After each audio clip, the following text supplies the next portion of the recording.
She changed the locks. I was standing on the porch of the house I'd lived in for 32 years, and my sister, who hadn't set foot on this ranch in 19 years, had changed the locks. 6 days. That's how long it had been since we buried our parents. The dirt on their graves hadn't settled yet, and Vanessa had already called a locksmith. She stood behind the screen door with a coffee mug that used to be Mom's and told me the house was hers now. The land, the cattle, the money, all $25 million of it. She wanted me gone by morning, but here's what my sister didn't know, what none of us knew until the lawyer opened the second envelope. Welcome back. I'm Marisol Castellan, 32, a ranch bookkeeper in northern Wyoming. When my parents died, my sister showed up after 19 years and claimed everything: the house, the land, the money. She changed the locks while I was still packing. What happened when the lawyer finished reading the will is something I still can't quite believe my parents planned. Drop a comment and subscribe because this one goes places you won't expect. The Castellan spread sat on 1,100 acres in the Bighorn foothills, cattle pasture, hay ground, a creek that cut the north section in half. Timber climbing the ridgeline where the land finally got too steep to graze. 3 generations had worked that ground. My grandfather homesteaded the original quarter section with a team of horses and a debt he spent 20 years paying off. My father Hollies expanded it, built the second calving barn, negotiated the grazing lease on the federal allotment, turned a hardscrabble operation into something that ran 400 head and employed 6 hands during calving season. My mother, June, kept the books until her eyesight got too bad, and then she taught me. I got my accounting certificate through a community college program, came home at 22, and never left. 10 years I'd been running the numbers, every head of cattle, every feed contract, every equipment loan and grazing fee. I knew that ranch the way a vet knows anatomy, every joint, every pressure point, every place a thing could go wrong before it showed on the surface. My sister Vanessa was 6 years older. She left the day she turned 18, threw her bags in the back of a boyfriend's truck, and said she wasn't wasting her life shoveling manure. She said it to our mother's face. Mom didn't cry. She just wiped her hands on her jeans and went back inside to finish supper. Vanessa moved to Denver, tried a modeling agency, quit, married a man named Chip who sold vacation timeshares, divorced him, married someone else, divorced him too, and eventually drifted back to Chip anyway, the way some people orbit the thing that hurt them because at least it's familiar. Every Christmas she sent a card with a stock photo of a fireplace that wasn't hers. Never visited, but she called always when she needed money. 500 here, 2,000 there. My parents never once said no. I asked my father why he kept sending checks to someone who never came home. He said because she's still my daughter, Mari, even when she acts like she isn't. It was a Wednesday in October. I was closing out the monthly feed invoices when the phone rang, not my cell, the landline in the mudroom. The one nobody used anymore except the extension office and the vet clinic reminding us about vaccine schedules. It was the county sheriff's dispatcher. My parents had been driving home from the co-op meeting in town. A patch of black ice on the county road, my father's truck went off the shoulder and rolled into the borrow ditch. He was gone before the ambulance made it out from town. My mother held on for 6 hours at the regional hospital. I sat beside her bed holding her hand. She never woke up. I called Vanessa from the hospital parking lot at 11 that night. Her phone rang 5 times. When she answered, the first thing she said was, "Is the ranch insured?" Not what happened, not are they okay. Insured. I told her they were gone. She was quiet for 3 seconds, then she asked about the house. I handled everything alone: the funeral home, the flowers, the obituary for the county paper.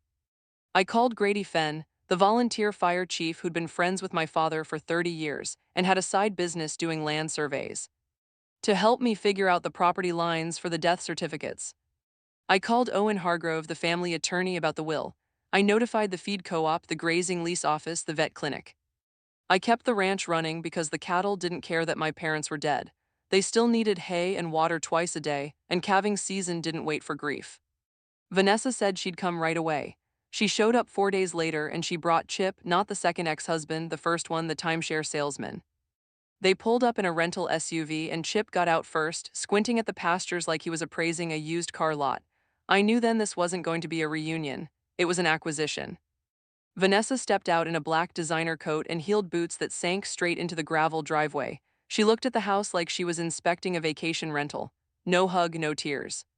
She walked straight to the front door, pushed it open, and stood in the entryway turning in a slow circle. "This place hasn't changed," she said. "Still smells like hay and old wood." Chip was already wandering toward the equipment shed, phone out, typing something. I watched him pace the fence line, pausing every few steps to tap his screen. He stopped at the corral post where Dad had carved our initials when we were kids, VC and MC, and didn't even look at them. He was measuring. Vanessa found me in the kitchen an hour later. She'd already gone through the filing cabinet in Dad's office. "Where's the paperwork?" she said. "The deed, the bank statements, the will." I told her Owen Hargrove had everything, that the will would be read officially once probate started. Vanessa leaned against the counter, Mom's counter, where Mom had rolled out biscuit dough every Sunday morning for 35 years, and said, "Owen Hargrove is a small-town lawyer. I've already talked to a real attorney in Cheyenne." I asked what a real attorney had told her. She smiled, and it wasn't a warm smile. "That is the eldest surviving child. I have primary claim to the estate, all of it." Chip appeared in the doorway. "How many acres again?" he asked. 1,100, I said. He whistled through his teeth. I looked at my sister. She was already calculating. You could see it in her eyes, not grief, not memory, not love, math, the wrong kind. The funeral was on Saturday. The community church was standing room only. My parents had lived in that county for 38 years. Dad ran the 4-H beef program for a decade. Mom organized the food pantry drive every fall. People came from 4 counties. I stood at the front and read the eulogy I'd written at the kitchen table at 4 in the morning. I talked about Dad teaching me to back a stock trailer when I was 13, making me do it 30 times until I could do it in the dark. I talked about Mom's system for the ranch ledger, a different colored folder for every quarter, everything in her careful, slanted script. I kept it short. I kept it steady. Vanessa sat in the front pew. She didn't speak. She didn't offer to read a passage or share a memory. Her phone buzzed twice during the service, and she didn't silence it. Chip sat beside her, arms crossed, looking at the ceiling. Reverend Otis Cray gave the closing remarks. He talked about the Castellan family's generosity to the community, how they'd supported the church roof fund for decades, and he looked at Vanessa when he said it, not at me. That was the first time I noticed. After the service, people lined up to hug me. Dot Simmons, who'd been Mom's closest friend for 30 years, held my hands and whispered, "Your mama told me everything's taken care of, sweetheart, everything." I didn't know what she meant. I figured it was something people say at funerals, comfort words like they're in a better place. But Dot squeezed my hands harder than comfort required. She looked me in the eyes like she was trying to tell me something she couldn't say out loud. The morning after the funeral, Vanessa called me into the living room.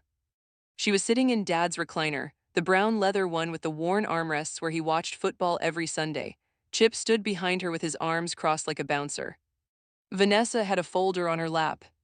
She opened it and spread 3 printouts on the coffee table: property records from the county assessor's site, a printout of Wyoming intestate succession statutes, a letter from the attorney in Cheyenne. "I've done my research," she said. "As the eldest child, I inherit everything: the house, the land, the accounts, everything Mom and Dad had." I looked at the printouts. The county records were public information. The statutes were pulled from a general legal website. The letter from the Cheyenne attorney was a consultation summary, not a legal opinion, just a recap of what Vanessa had told him. None of it mentioned an actual will.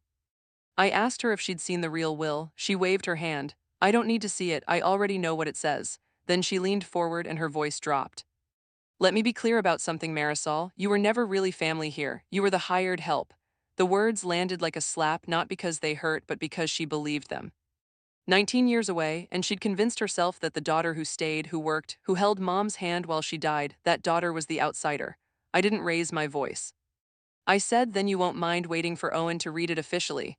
She said there was nothing to wait for. I walked out of the living room. By the time I reached the kitchen, I heard her on the phone with a locksmith. The next morning, I went to the front door and my key didn't turn. New lock, brass, still smelling faintly of fresh metal. I knocked. Vanessa opened it, coffee in hand, wearing Mom's flannel robe. "Oh," she said, "you're still here. I figured you'd have moved on by now." I told her I'd lived in that house for 32 years. She corrected me. "You lived in it, past tense, it's mine now." She didn't yell. She didn't slam the door.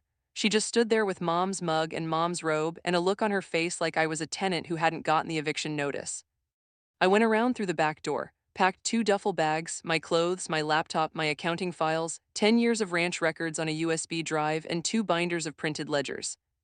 I took the framed photo of Mom and Dad off my nightstand. Vanessa watched me from the hallway. She didn't help. She didn't stop me either.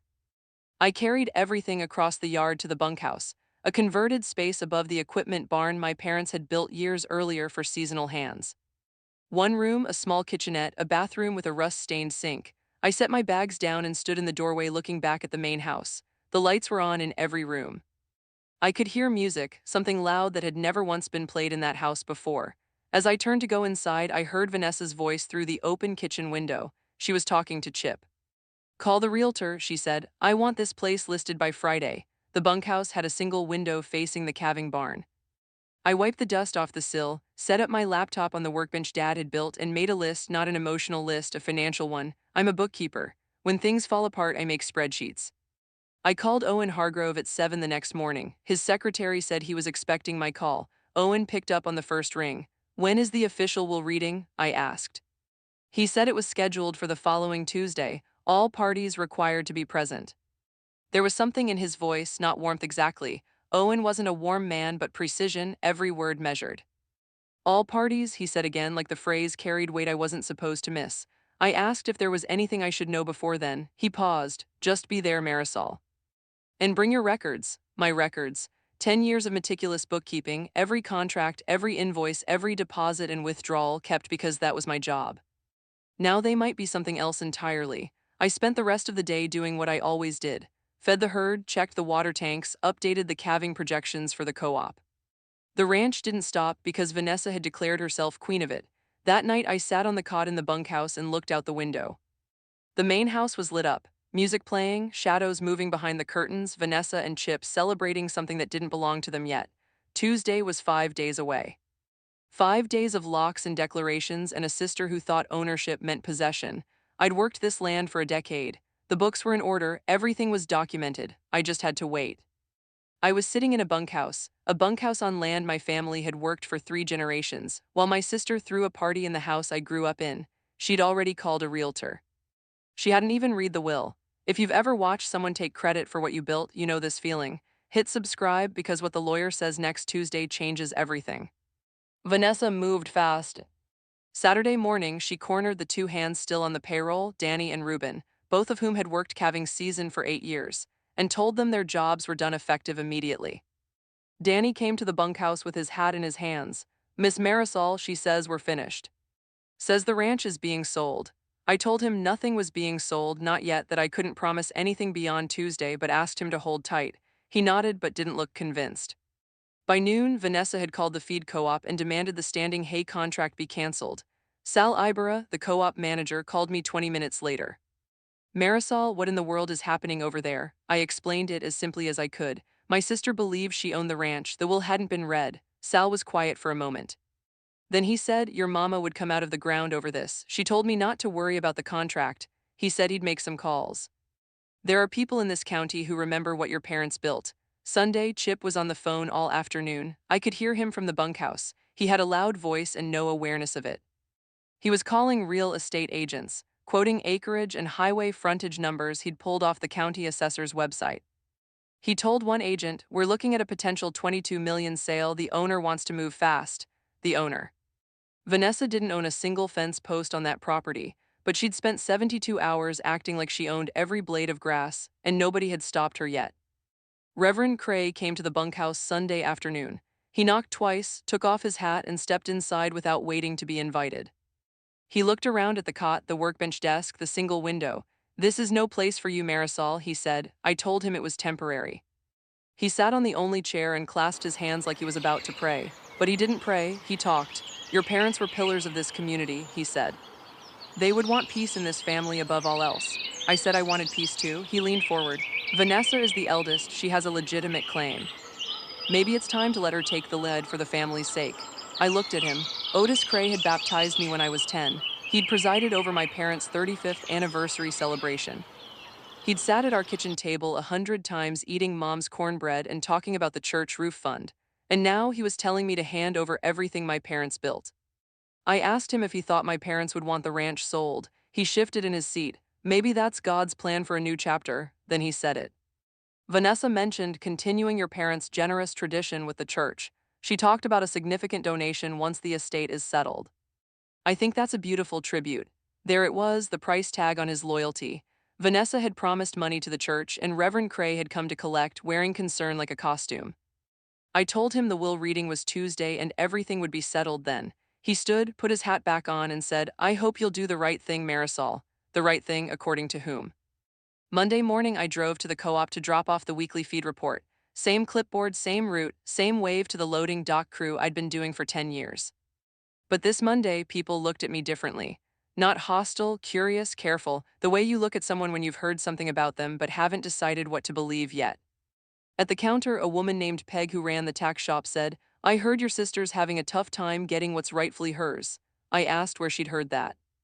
She said Sal had pulled her into his office, that Vanessa had been talking to everyone, telling people I was trying to cut her out of the inheritance, that I'd manipulated our parents, that I'd isolated them on the ranch so nobody else could get close. Isolated them, my parents who drove into town for the co-op meeting every single week, my parents who volunteered at the county fair every August, my parents who knew every teller at the bank by name. Chip had been busy too. Peg told me someone had shown her a social media post from his account, something about a family ranch dispute and one sibling hoarding everything while the other just wanted what was fair. I didn't respond, not publicly. I went back to my truck, drove to the ranch, and did what I always did: fed the herd, checked the fences, updated the ledger. I didn't do it to prove a point. I did it because it was my job, and those cattle didn't care about social media posts. On my way out of the co-op, a man I barely knew stopped me in the parking lot. "I heard your sister already signed papers with a developer," he said, "some outfit out of Cheyenne." That afternoon, I checked the mailbox at the end of the driveway. It was still in my parents' name, I hadn't changed it, and neither had Vanessa. Most of it was sympathy cards and junk mail. But tucked between a phone bill and a flyer for gutter cleaning was an envelope from Sagebrush Development LLC, Cheyenne, Wyoming. I opened it on the tailgate of my truck. It was a letter of intent, a formal offer to purchase 1,100 acres of ranchland, the Castellan spread, for $22 million. The letter was addressed to Vanessa Castellan Voss, owner, signed by Vanessa on the bottom. I read it twice. She had signed a letter of intent to sell property she didn't own. The will hadn't been read, probate hadn't started. She had zero legal authority over that land. I called Owen Hargrove from the truck, told him what I'd found. He was quiet a moment. "She can sign every letter she wants," he said. "Until probate is complete and the will is executed, she has no legal authority to transfer, sell, or encumber any property in the estate." His voice was calm, but the words were sharp. "Keep that document," he said. "And Marisol, Tuesday, everything will be clear on Tuesday." That was the second time he'd said it like that, Tuesday, with a weight behind it, like the word itself was a promise. I sat in the truck for a long time after we hung up. Vanessa had been here less than a week, and she'd already tried to sell the ranch out from under me. She hadn't read the will. She hadn't asked what our parents wanted. She just assumed because she was older, because she'd come back, because she decided this was hers. Tomorrow was Tuesday. Monday night, I was reviewing the quarterly feed estimates when the barn door scraped open. Chip walked in without knocking. He had that salesman lean, shoulder against the doorframe, hands in his pockets, a smile that didn't reach his eyes. "Hey Marisol, got a minute?" I told him I was working. He ignored it, stepped inside, looked around the bunkhouse like he was pricing the fixtures. "Look," he said, "Vanessa and I have been talking. We want to make this easy for everyone." He pulled a piece of paper from his jacket. $50,000 clean break. "You sign over any claim to the estate and we hand you a check tomorrow." I told him the ranch was worth 30 times that. He shrugged. "The ranch isn't yours, never was. You were the bookkeeper." The bookkeeper, the hired help, same language every time. He kept going. "Be realistic, you're living in a bunkhouse. You have no claim, no leverage, and no money to hire a lawyer who can compete with ours." I set down my pen, looked at him, and said, "Then I guess we'll let the will decide." His smile dropped. The salesman mask came off. Underneath was something smaller and meaner. He stepped closer. "You really want to make this difficult? Vanessa and I have connections in Cheyenne. Real lawyers, ones who win. You drag this out, you'll lose everything, including that little bunkhouse." I didn't change my tone. "Tuesday, Chip. We'll all hear what my parents wanted." He stared at me for a long beat, then turned and walked out, pulling the door hard enough to rattle the hinges. I sat there in the quiet afterward, thinking Chip wasn't just greedy, he was nervous. Something about Tuesday scared him. I wondered what he already knew that he wasn't telling Vanessa. I couldn't sleep. Midnight, and I was reorganizing the bunkhouse for the third time, a habit from childhood, rearranging things when my mind wouldn't settle.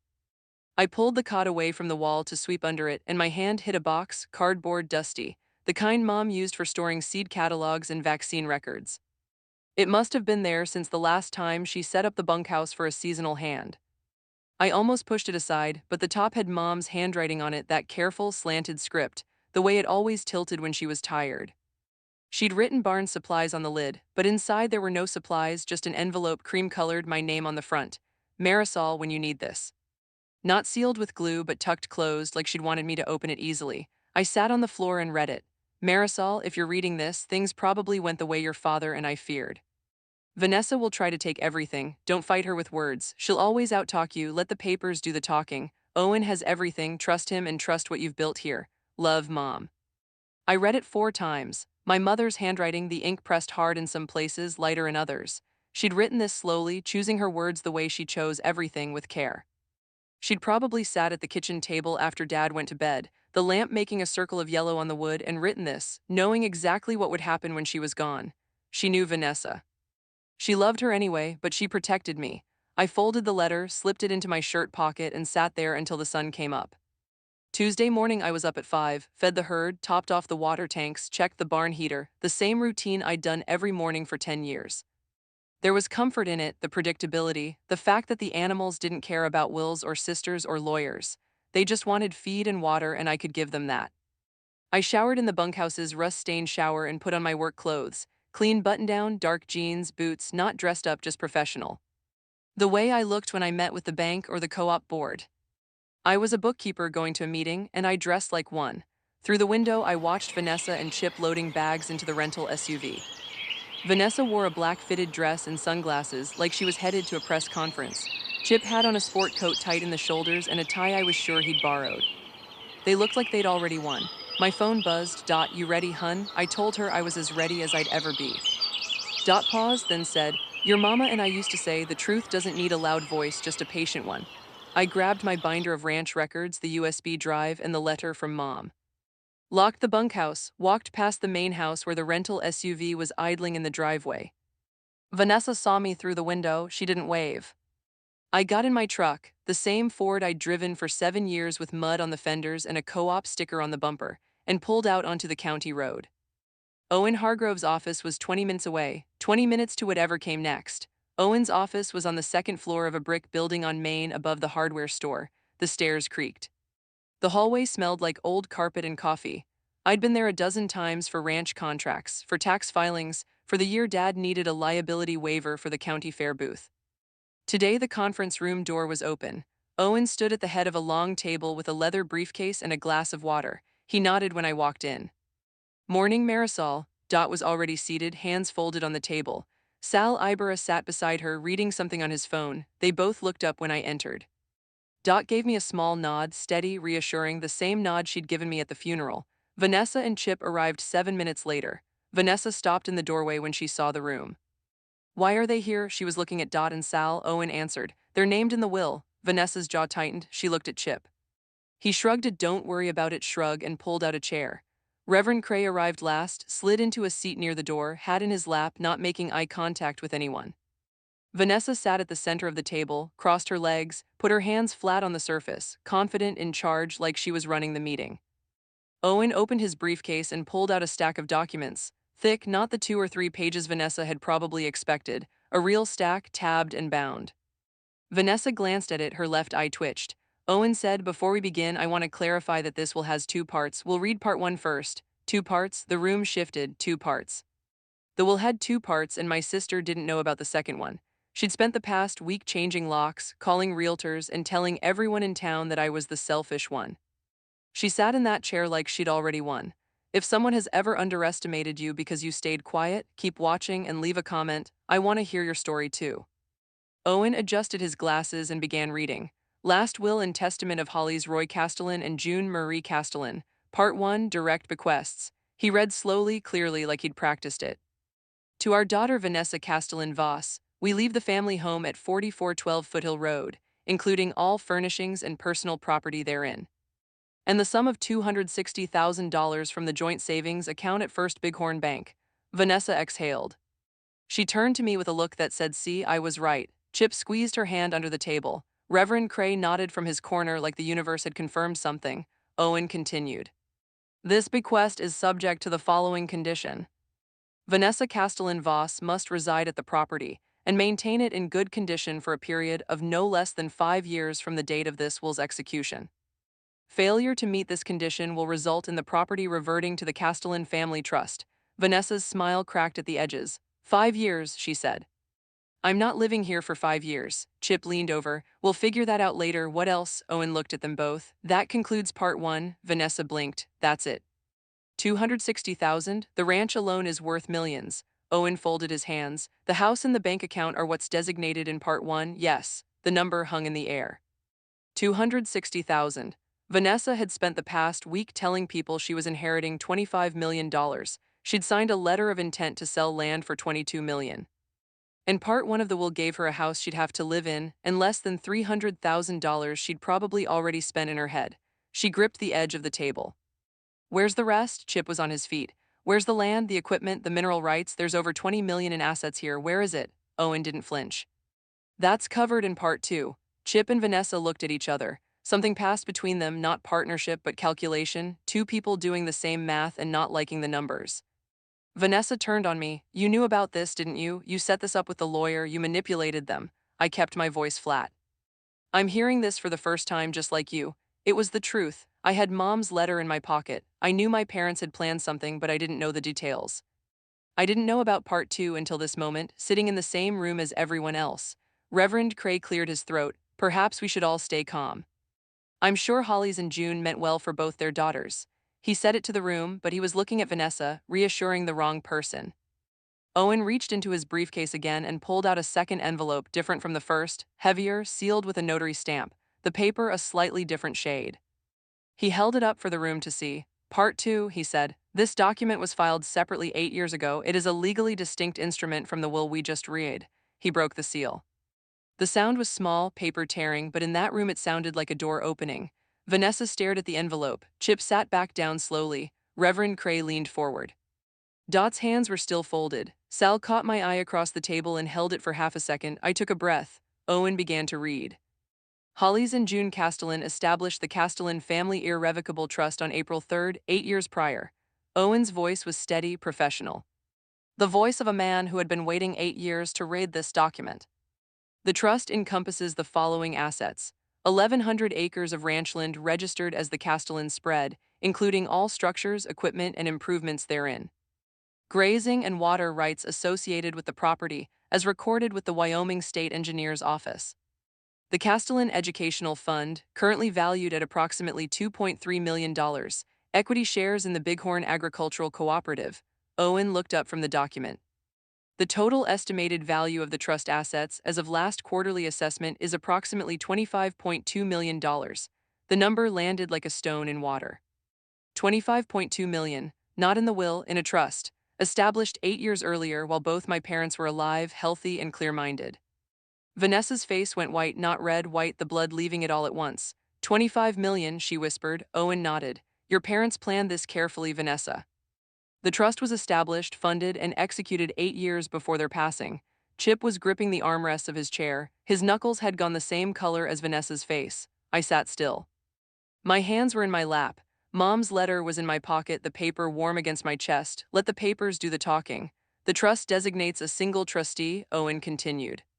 The trustee is responsible for managing all trust assets, maintaining the ranch operations, and administering the educational fund. Vanessa straightened up. That's me, she said. I'm the eldest.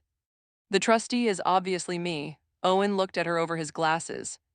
Let me finish reading. Owen read the trustee conditions one line at a time, and each line was a nail in a coffin Vanessa didn't know she was building.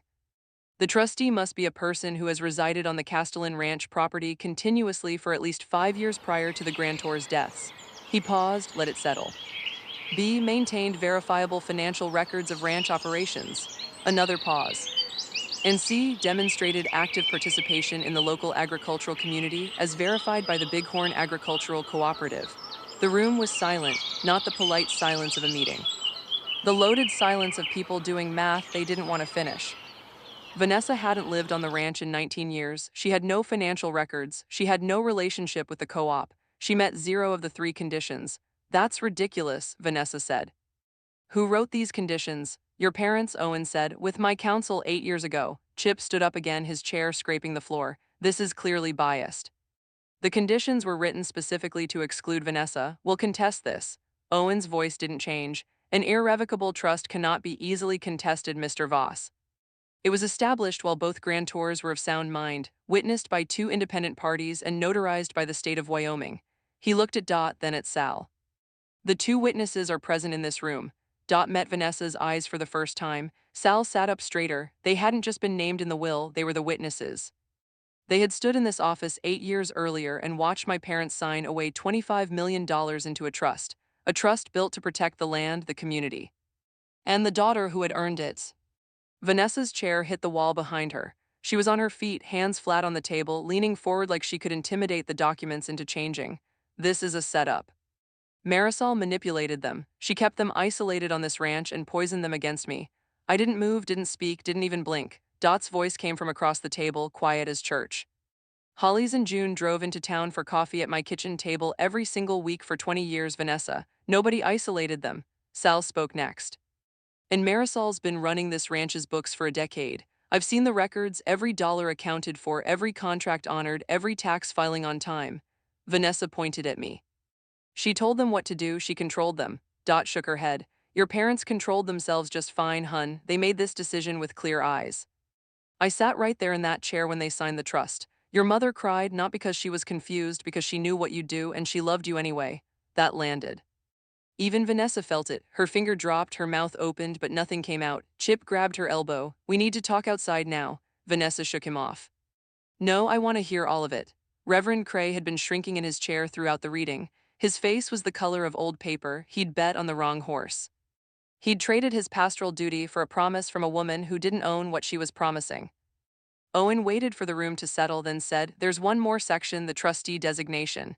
He turned the page. Owen read it plainly, no drama, no build-up, just the words on the page. The designated trustee of the Castellan Family Irrevocable Trust is Marisol Elena Castellan. Silence, not the silence of surprise, the silence of inevitability. Everyone in that room except Vanessa and Chip had already done the math. The conditions described one person. The trust named that person. No, Vanessa said. Her voice was small now, the confidence gone. No, no, no, that can't be right. It's right, Vanessa, Owen said. Your parents specifically named Marisol. My face was hot, not from pride, not from victory, from something deeper, the realization that my parents had seen me.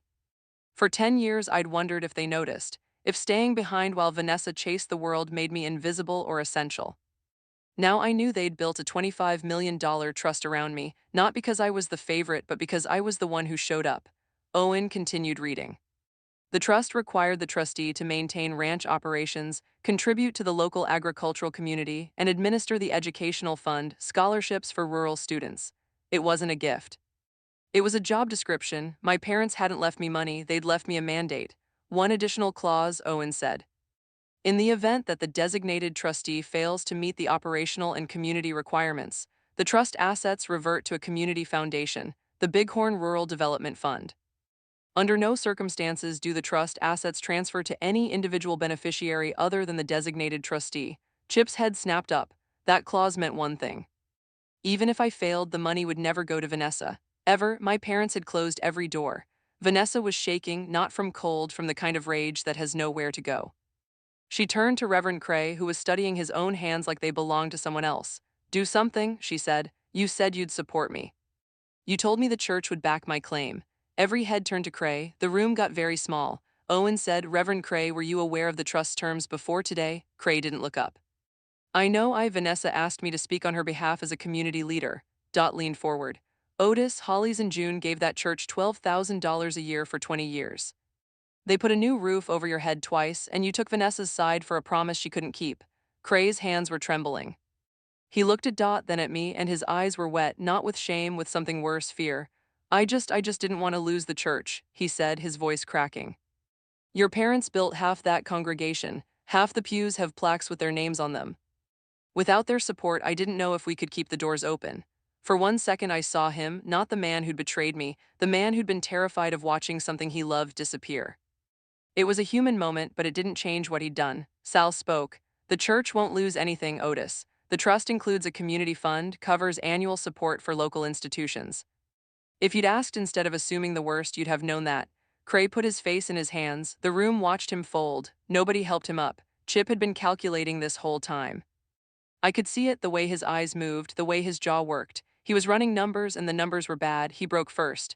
This is insane, he said, his voice loud in the quiet room. We had a buyer lined up. Sagebrush Development was going to pay $22 million for this land. There were plans, subdivision plans. This was going to be 300 residential lots. Silence. Every person in that room looked at Chip Voss, the ex-husband, the salesman, the man who'd walked onto a family's land the day after their funeral and started measuring it for profit.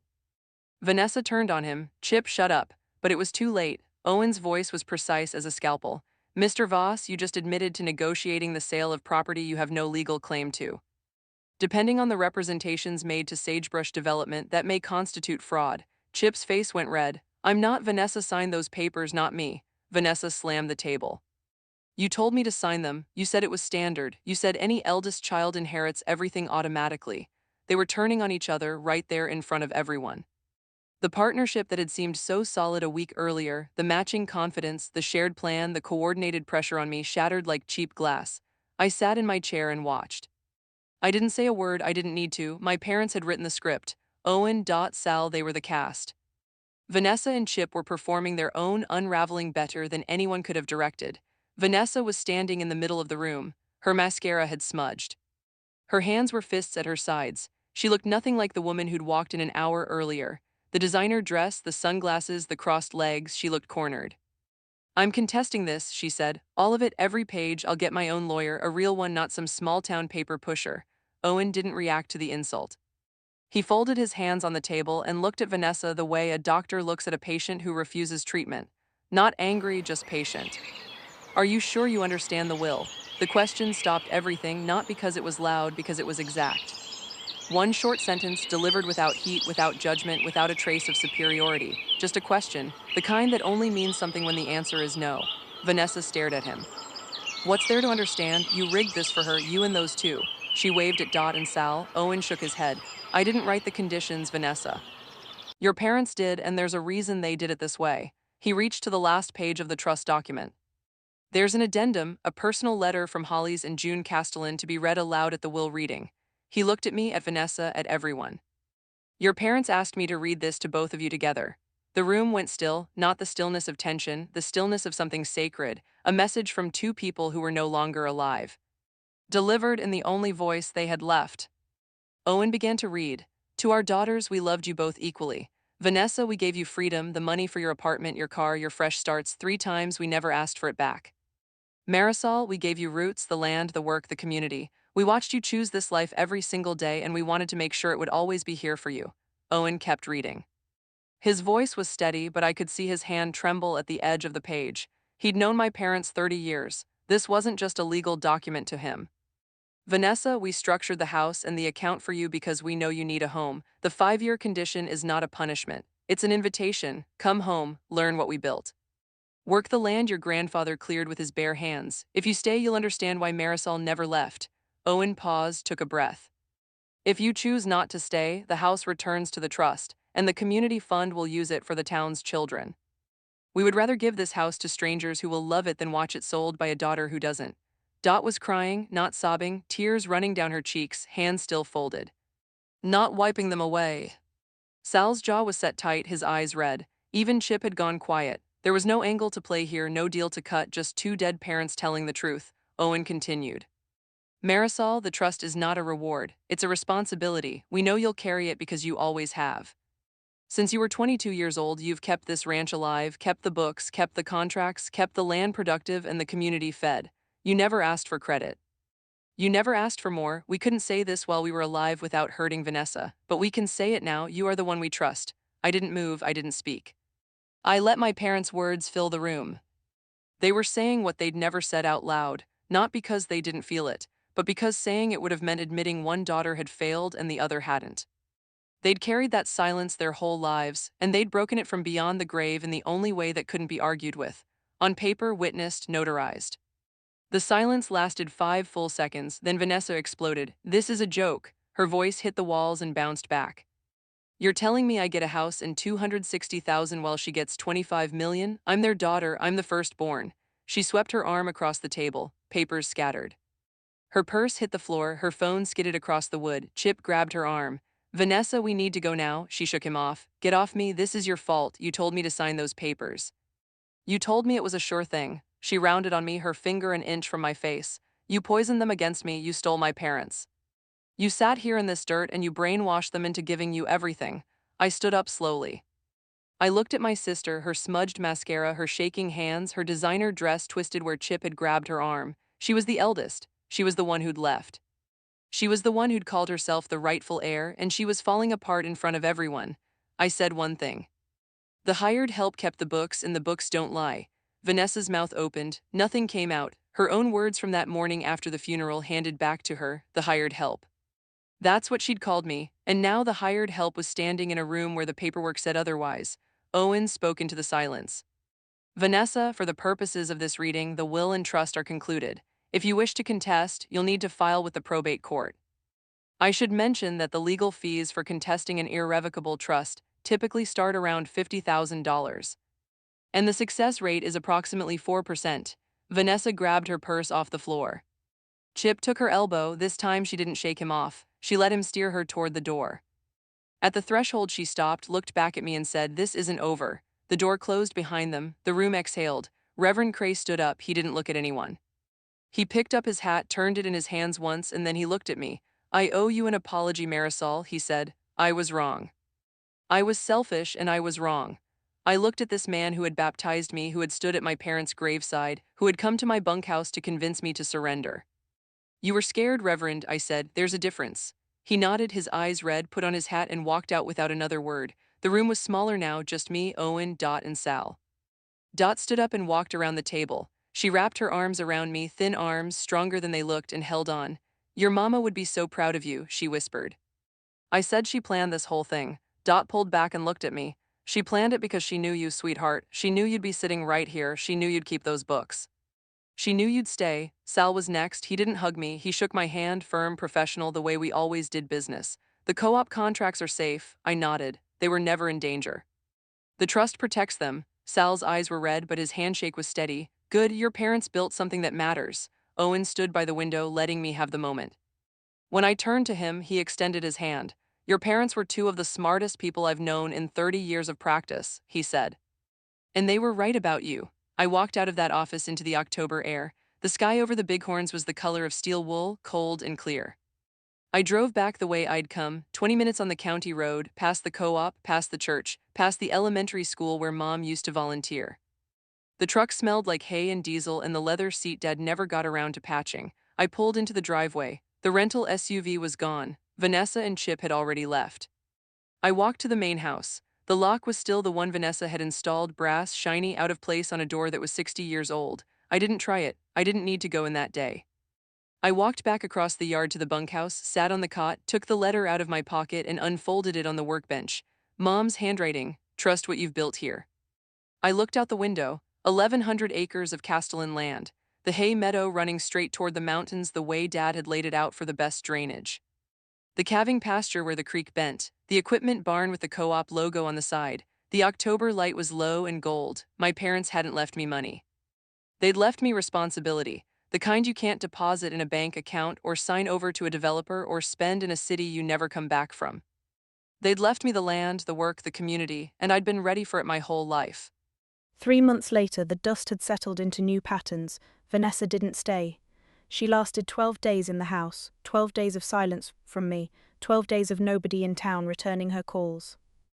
12 days of the reality that inheriting a farmhouse meant paying for propane and septic maintenance and a roof that leaked over the back bedroom.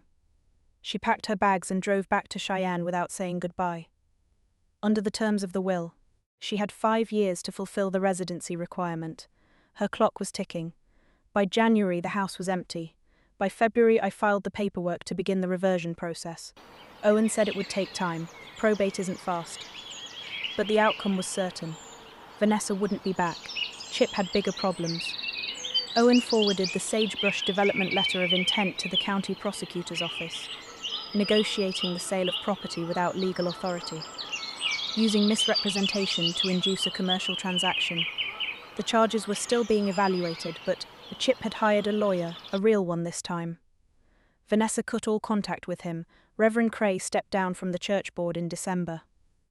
The congregation elected a new head pastor, a younger woman from Sheridan, who didn't know the Castellan family history and didn't owe anyone anything. Cray still attended Sunday services. He sat in the back pew. He didn't make eye contact with me. The Castellan Educational Fund issued its first 3 scholarships in January, $12,000 each, for rural students pursuing agriculture or community development degrees. I signed the checks at Mom's kitchen table. I'd moved back into the house the week Vanessa left, changed the lock one last time, this time with my own key. Vanessa called once. It was a Thursday evening in February. I was sitting on the porch watching the last of the winter light drain off the mountains.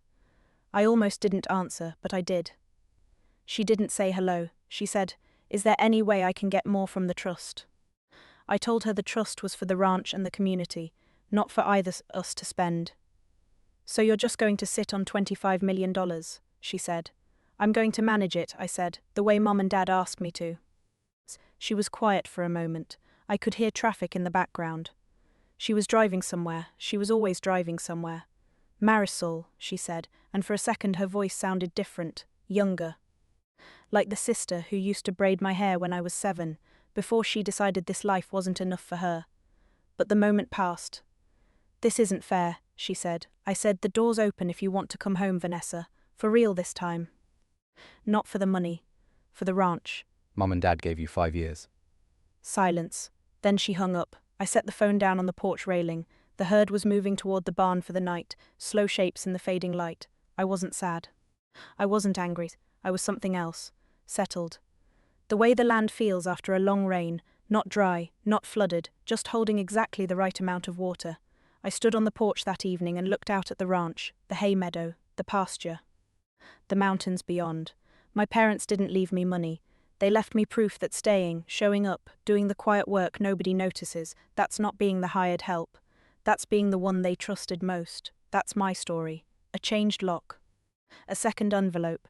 A mother's letter tucked under a bunkhouse bed. If you've ever been the one who stayed while everyone else left, your time is coming. Share this with someone who needs to hear it. Subscribe for more. And I'll see you in the next one.